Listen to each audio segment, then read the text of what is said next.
All right, I want to welcome you guys back to Griffin's Industrial Welding School again. This is Mr. Griffin. Today I'm going to show you guys how to use the Oxyfuel cutter. We're going to break everything down step by step. We'll be cutting a furious metal today. When they say a furious metal, this is basically a metal that has iron in it. So today we'll be cutting carbon steel. Other furious metals would be things such as like cast iron, wrought iron. Anything that has iron in it is considered a furious metal. So I'm gonna give you a full breakdown. If you guys want to take a look at the different gases that we're gonna use today. Today we're gonna cut with what we call oxygen and acetylene. And what we're doing today is called oxyfuel cutting. Now the fuel gas, there's about 9 different fuel gases that you can use. Acetylene is usually the most common one. You can also use natural gas. You can use propylene, propane, butane, hydrogen, ethylene. You can use MAP gas, or you can use what they call MAP Pro, which is like a MAP gas substitute. Okay, these are all different fuel gases that you can mix with oxygen to get what you want to get out of the Oxyfuel cutter for you to be able to get a nice clean cut. So since each one of those gases have their own PSI, their own settings that you have to keep the gas at. However, today, since we're doing acetylene gas, we're going to go over the acetylene gases. And whenever you're using acetylene gas, you normally want to keep your PSI between 5 and 10 PSI. Now, if you look at our gauges, the left gauge is normally your cylinder gauge, and the right gauge is what they call your delivery gauge. Okay. The acetylene gas, this has what they call left-hand threads, which basically means it's lefty tighty, righty loosey when you're connecting a regulator to the gas. So when they say left-hand threads, they're not referring to how you open the gas. They're referring to when you connect the regulator to the actual gas. Whenever you're using acetylene gas, you never want to open it any more than 1.5 turns. Okay, so we're gonna go ahead and open our gas right here. We don't want to open it any more than 1.5 turns. Okay, we want to keep our PSI between 5 and 10 PSI. If you look at our gauge right here, you'll notice we're right here between 5 and 10 PSI. Okay, we never want to exceed 15 PSI because it makes the gas unstable, and in worst case scenario, it can make the gas explode if you exceed the 15 PSI limit. So you keep it between 5 and 10 PSI. If you ever want to raise the PSI, this knob, when we open up the gas, if we turn it to the right, this knob will allow the PSI to increase. And if you want to decrease it, you turn this knob to the left. But we're going to take real good care of you guys today and show you how the acetylene works. Whenever you're working with the oxygen, you want to open this gas all the way.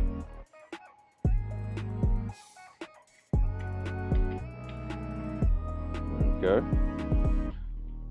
So you open that gas all the way up. So once you have your gases set, now we're about to use a what we call a track torch. Okay. Now a track torch, this is what allows the torch to cut on its own. They have the handheld, the manual Oxyfuel cutter, and they have what they call a track torch. Okay. Whenever you're using a track torch, when it's on free, that means I can freely move it by hand. When it's on free. Okay.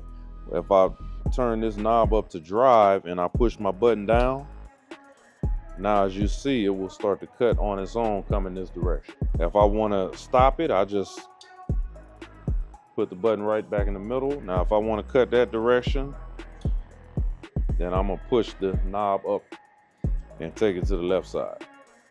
So that is how you make the track torch move on its own.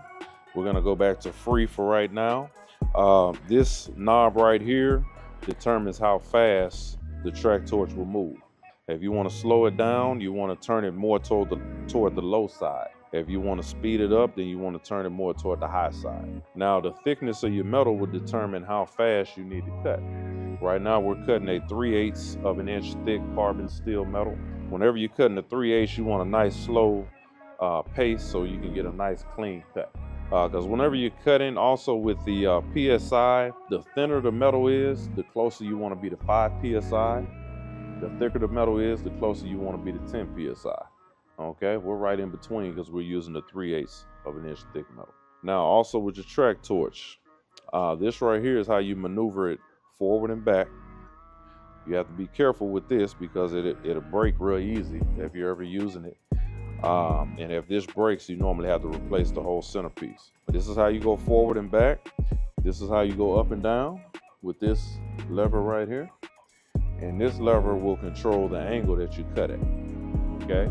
Some machines will give you the actual angle right here to show you what actual angle that you're gonna cut at. Whenever you're cutting carbon steel, let's say you're doing like a groove, you normally want to cut it at about 37.5 degrees. Okay, if you're doing a test piece. Now that varies if you're practicing. Some people like to cut at 35, a little more, a little less. It just depends on the person. Okay, but if it's a test piece, we normally want to go at about 37.5 degrees. So now that we know how to operate our track torch, first thing we want to do when we get in position, okay, you want to open up your acetylene gas just slightly. Now, technically, you can open the acetylene gas as much as you want. However, if you open it too much, it's going to give you a real big flame, which means you might catch some other parts of the torch on fire. So it's the safest thing to do is keep your acetylene gas, when you open it real light, you know, just a little bit. The oxygen gas you also want to open just slightly, because if I don't open the oxygen at all, it'll still strike, but when I start moving, sometimes it will cut off because I don't have that oxygen opened up. So it's best to open them both just slightly. Now we're going to use, this is called a striker. This is what we use to get the actual flame. Okay, so whenever you're striking it, okay, when you see an orange flame like this, this is called a carburizing flame. This means we have too much fuel and not enough oxygen. You cannot cut with this flame. This would be the same as if I put like a lighter on the metal. It would just turn the metal black, but it wouldn't cut it. Now, when we add our oxygen to it, if it's loud, whenever it's real loud, that means that's an oxidizing flame. You have too much oxygen. So if you have too much oxygen, not enough fuel, they call it an oxidizing flame, and your flame is going to be light blue. So you want the flame to be nice and quiet, okay? So if we adjust it, you hear how nice and quiet that flame is? That is called a neutral flame, okay? This is also light blue as well, but this is the flame that we need to make a nice cut. You want the perfect amount of oxygen and acetylene or whatever fuel gas you're using to get the cut that you want. Now, whenever you're getting ready to cut, first thing you want to do is preheat the metal. We normally preheat it quite a bit. We preheat it about 20 times because the more you preheat it, the cleaner cut of a cut you're going to get, okay? So we're going to go over it a couple of times, okay?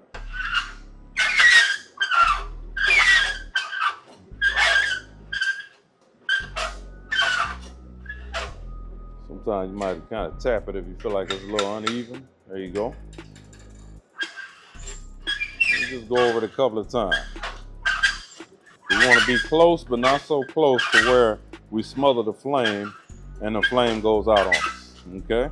Once you get a nice warm plate, you want to keep your flame right at the edge. When it starts to spark, when we see that flame start to spark up, now we know. Whenever we see that spark, we know we're ready to go. It's ready to be cut now, okay? So when that spark happens, this middle lever right here, we want to lift this up gradually. You don't want to lift it up fast because it will splash all over the place, okay? You don't want that. So you see how it's sparking, we're ready to go. We're going to lift up slightly. We're going to push down close, okay? Now, as you see, it's going on its own. Sometimes if it pops, it means it's trying to penetrate, okay? It's going on its own, but I keep my hand on it just to guide it to make sure it cuts the way I would like for it to cut. And we're just gonna guide it through. We're gonna let it cut all the way through.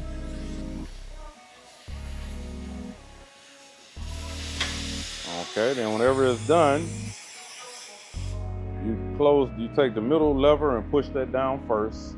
Then you close your acetylene. Then you close your oxygen last. Otherwise, you get what they call a backfire, which is a loud pop sound if you do it the opposite way. Okay. Then you want to stop your track torch. Okay. Make sure everything is good. We're going to come right here in the middle. So we got us a nice clean cut. All we have to do is kind of clean it. Some people like to tap it.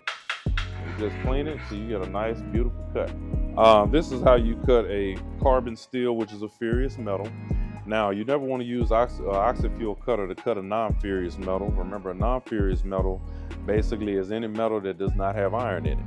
So this is a metal, anything such as like aluminum, copper, brass, or precious metals such as platinum, gold, silver. These things don't need to, you can't use an Oxyfuel cutter on these metals because you'll actually melt it instead of cutting it. It won't cut clean like this. So now we're going to show you guys how to turn everything off. If you want to come with me, I'm going to walk back over here. So whenever you're done with your Oxyfuel cutter, the next thing you want to do is you want to bleed the lines. Okay? So whenever you're bleeding the lines, the first thing you want to do is close up your cylinders. Okay, so I'm going to close up both cylinders. All right, now once you close your cylinders, you'll notice that they both still have pressure in them, right? So now we have to do what we call bleeding the lines. And when you bleed the lines, all you're simply doing is opening up both of these knobs on the Oxyfuel cutter. Once you open them up, if you come back to your gauges, you'll notice that they're all reading 0. You'll notice they're all reading 0. Okay, that is called bleeding the lines. When you're done bleeding the lines, you just close your knobs back up. Now, the reason why you want to bleed the lines is, number one, if you don't bleed the lines, you're going to make these hoses corrode and sometimes they'll leak. Okay. Another reason is, let's say somebody was in a booth close to where you're cutting, a spark could ignite the flame and you wouldn't even know that the flame is ignited. Okay, so you always want to make sure you bleed the lines whenever you're done with the Oxyfuel cutter. So this is one of the many things you guys will learn when you come over here to Griffin's Industrial Welding School. We're going to take real good care of you. We're going to teach you everything from scratch. So you're going to learn not only how to weld, how to cut, but you also learn the theory behind these things. So remember, here at Griffin's Industrial Welding School, we're more than just an educational facility. It's a lifestyle.